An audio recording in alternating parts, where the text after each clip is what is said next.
हठात घरे आज कहीं माछ तरकारी होता। तो जय जगन्नाथ सांग मैंने आपण मैंने केमिति अच्छे आशा करते भल थे आ खुशी थे। सकाल सकाल बाबू आम घरे क्या किसी न जन सीधा सांग सहित पलि आसते मार्केट माछ ने बोली कहीं वर्षा पागे बाबूर मन हो माछ तरकारी खाए बोली से घरे क्या किसी न जल पलि आसते मार्केट तार आसी पहुँच जाते मार्केट आ देखते वर्षार केमी कादू हो जाए तार आसी पहुँच जाते माछ दुकान आठी बाछी बुछाई देते माछ ओजन करने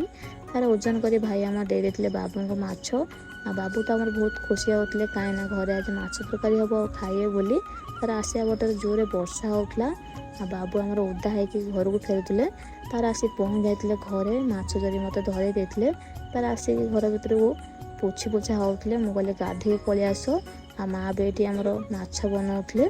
आ माछ बन बना सारी सारापर ये माँ आमर भजा भुजी भी आरंभ करदे तार माछ भजा हो जाता। फास्ट मो पुओ को माछ भजा कहती कहीं घरे माछ मांस जहाँ भी आसले पुओ को फास्ट खुआ जाए तापर आम पछरे खाऊँ पुओ को खुएला भितर आमर माछ तरकारी ये रेडी हो जाता। आम समस्ते बसी जाइलु खायापाई आउटे अपा भी खाऊले आ देखते केमी लाज कर